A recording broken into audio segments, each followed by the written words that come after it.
It was past midnight when I saw him standing outside our gate.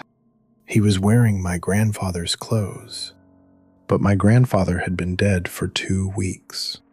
And the strangest part, it was pouring rain, but he was completely dry. Tonight, we are heading into the deep, humid rainforests and the quiet rural villages of Malaysia to talk about a specific entity that terrifies the locals more than almost any other. It is not just a ghost that haunts a place, it is a creature that haunts a bloodline. We are talking about the Hantu Raya, or the Great Ghost. In Malay folklore, this is a powerful familiar, a demonic servant kept by humans for protection, wealth, or power. But as you will see in these stories, the price of keeping such a creature is often higher than anyone expects. There is a saying in the villages that if you see your neighbor standing in the rain, but he is completely dry, you should never invite him in. Stick around until the very end of the video, because I'm going to break down the terrifying cultural history behind the Hantu Raya and the specific ritual used to bind it, which might explain what actually happened in these stories. I grew up in a small village in the state of Kedah, surrounded by paddy fields and rubber plantations. It was a simple life, but my grandfather was a complicated man. He was respected, perhaps a little too respected. People didn't just admire him, they feared him. He was the village healer, a Bomoh, and he had a reputation for being able to cure ailments that Western medicine couldn't touch. But he was also known for his vitality. Even at 80 years old, he could work the fields with the strength of a man half his age. When his health finally began to fail, it happened overnight. He didn't just get sick, he withered. It was as if 70 years of aging hit him in a single week.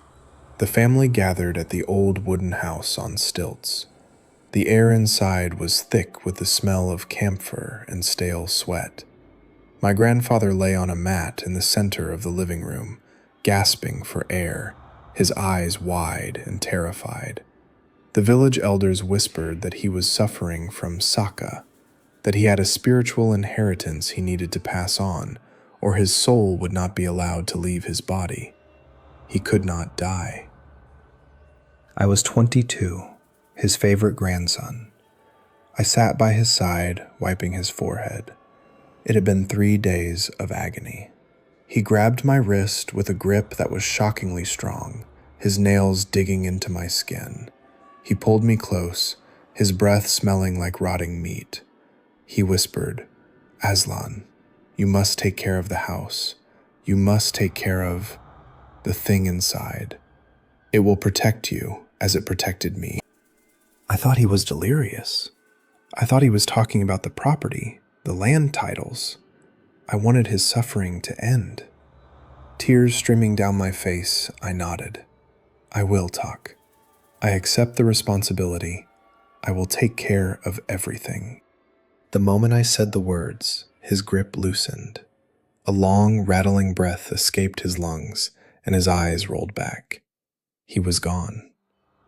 The relief in the room was palpable. We buried him the next day, according to custom, wrapped in white cloth, facing Mecca. Things were normal for a week. Then, the scratching started. It came from the ceiling boards, right above where my grandfather used to sleep. It sounded like a large rat, heavy and frantic. I ignored it. Then came the food. My mother would leave leftover rice on the table covered by a tudung saji, a food cover. In the morning, the cover would be overturned, the rice scattered and smelling of saliva, but no rats were ever seen. One night, about 2 weeks after the funeral, I was walking back from the late prayer at the mosque. The path to our house cut through a small patch of rubber trees. The moonlight was dim. Up ahead, standing near the gate of our house, I saw a figure. It was a man, tall and broad. He was wearing a checkered sarong and a white singlet, my grandfather's clothes. My heart hammered against my ribs. "Talk?" I whispered, freezing in place. The figure turned slowly. It had my grandfather's face, but it was wrong. The skin was too smooth, the eyes too reflective, like a cat's eyes catching a headlight. It smiled, and the smile was too wide, stretching unnaturally across the face. It didn't speak, it just pointed at me, then pointed at the house. I ran to the neighbor's house and stayed there, shaking until morning. When I returned in the daylight, my mother was pale. She told me she had heard heavy footsteps all night, pacing back and forth in my room. That evening, I decided to confront whatever this was. I sat in the living room, reading verses from the Quran. The air grew cold. The smell of rotting meat, the same smell from my grandfather's deathbed, filled the room. Then I saw it, standing in the doorway to the kitchen, but it didn't look like my grandfather anymore. It looked like me. It was wearing my clothes. It had my face, but the expression was devoid of humanity.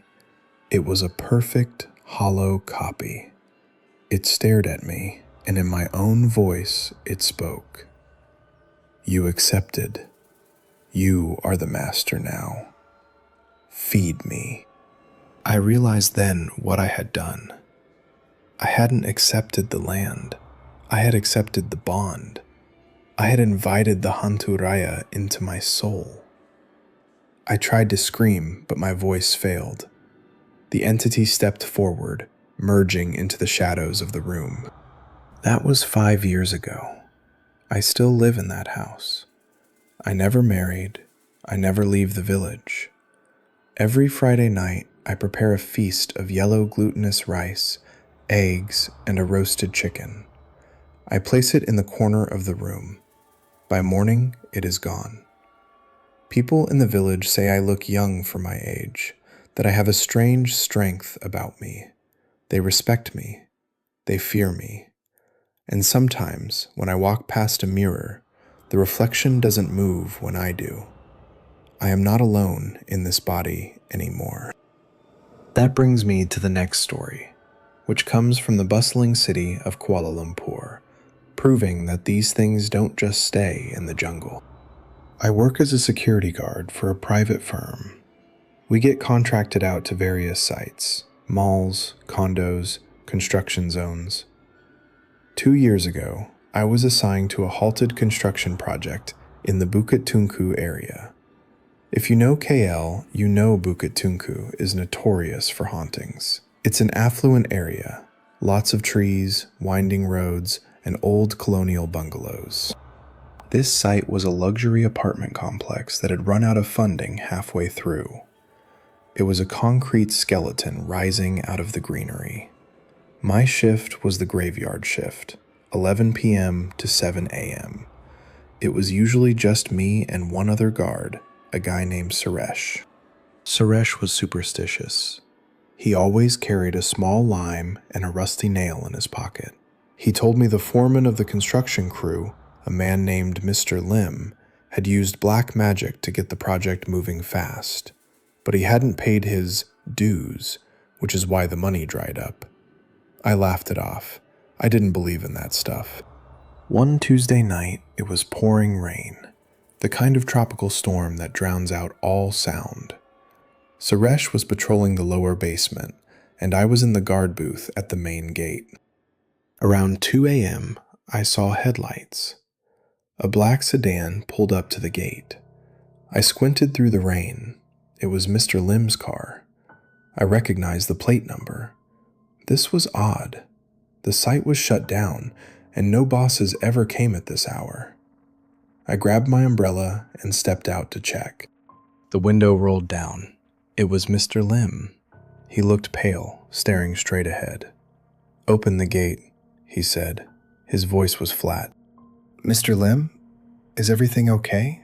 I asked. "Open the gate. I need to check the foundation," he repeated, not looking at me. I opened the gate. He drove through, heading up the muddy slope toward the main structure. I logged the entry and radioed Suresh. "Hey, boss is here. Just drove up to the main block." Static crackled. "What? You crazy? I'm looking at the main block right now. There's no car." "He just drove past me, Suresh. Black sedan." "Bro, I am standing on the second floor. I can see the whole driveway. There is no car." I felt a chill that had nothing to do with the rain. I decided to walk up there myself. As I hiked up the slope, I saw the tire tracks in the mud. They went about 50 yards and then just stopped.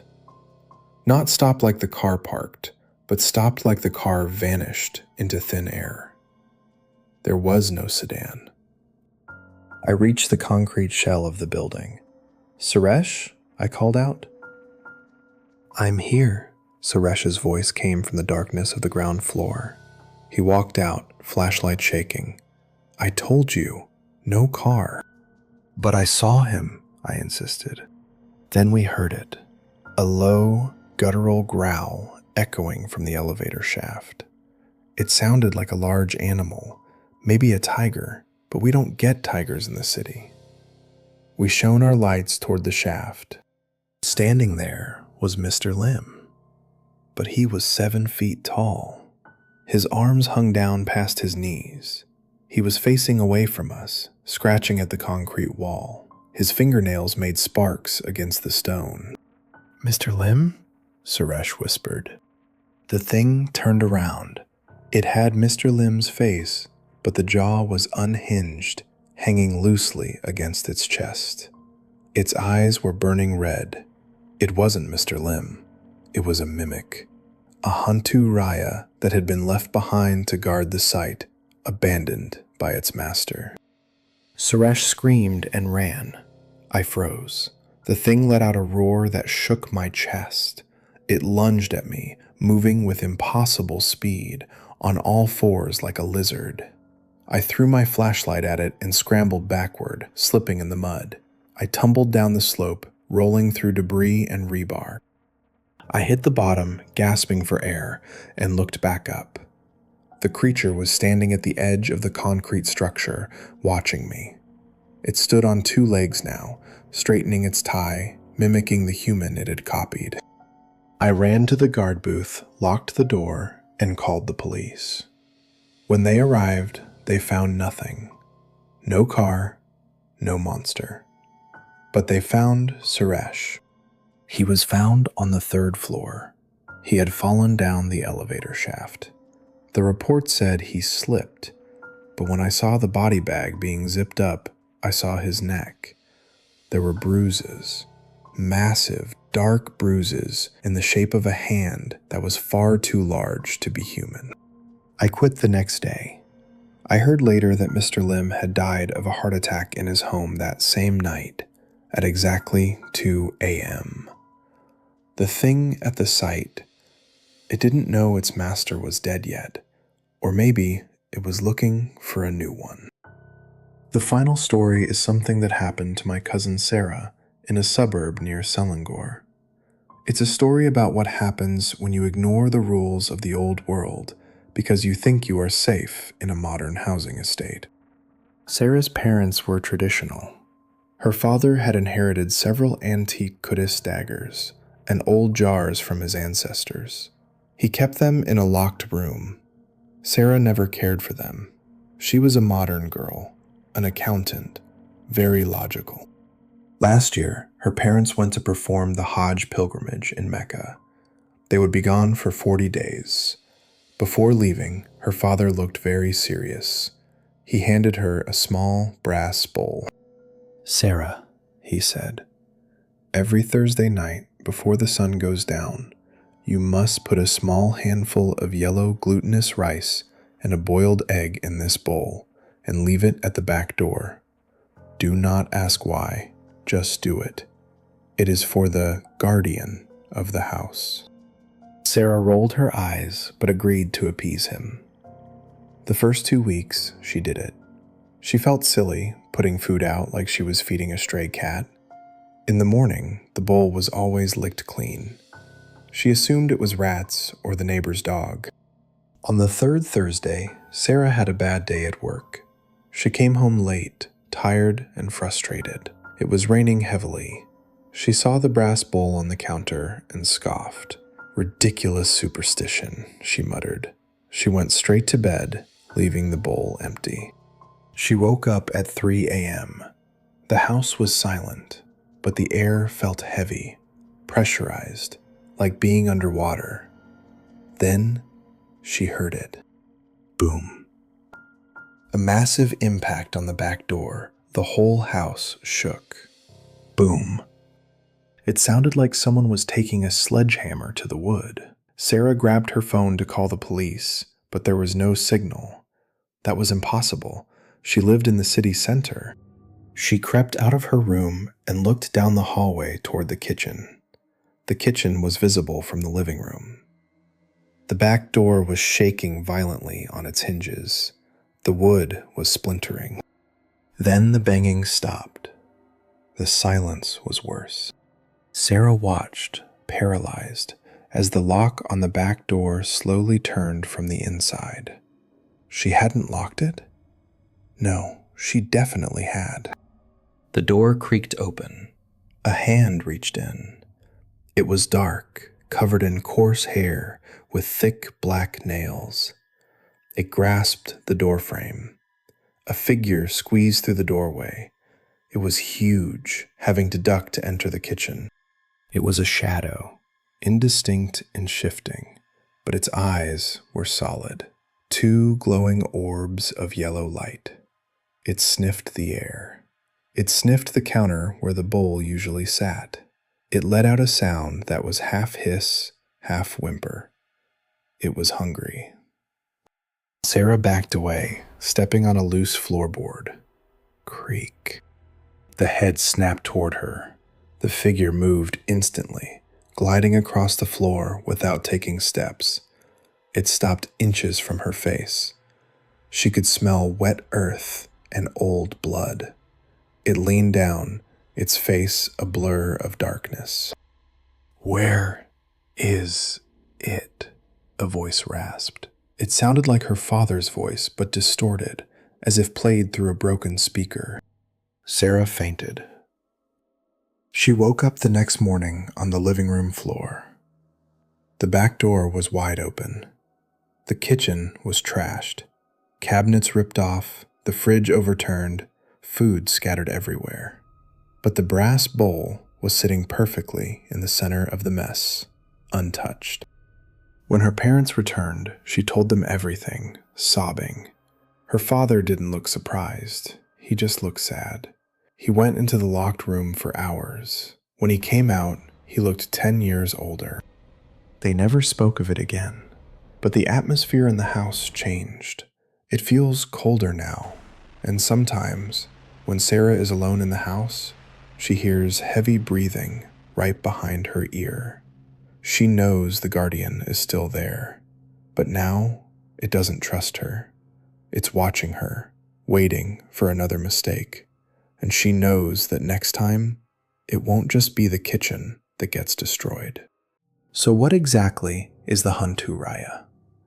In Malay folklore, the name literally translates to Great Ghost. It is considered the supreme master of all ghosts in the Malay archipelago. Unlike a wandering spirit, the Hantu Raya is deliberately summoned and bound to a master, usually to gain strength, protect property, or ensure a harvest. The saka mentioned in the first story refers to this hereditary bond. The belief is that if a master dies without passing the Hantu Raya to a successor, the entity will linger in the bloodline, causing sickness, madness, and misfortune until someone accepts it. The offering of yellow glutinous rice, or pulut kuning, is a traditional offering to royalty and spirits, signifying respect and subservience. The scariest part of the lore is the mimicry. The Hantu Raya can take the form of its master, which is why seeing a double or a doppelgänger of a family member is considered a death omen in these communities. From a rational perspective, these stories can often be explained by a combination of factors. The saka phenomenon is often linked by psychologists to hereditary mental health issues or the immense stress of caretaking for dying relatives. The visions of doubles can be attributed to sleep deprivation, grief-induced hallucinations, or a psychological phenomenon known as pareidolia, where the brain forces patterns, like faces, onto random shadows. In the case of the construction site, toxic fumes in enclosed spaces or simple exhaustion can cause vivid hallucinations. But even with those explanations, it's hard to shake the feeling that something is watching when you walk past an old house in the village. What do you think happened? Was it just stress and superstition? Or is there really a great ghost waiting to be fed? Let us know in the comments below. And don't forget to subscribe for more true ghost stories from across Asia.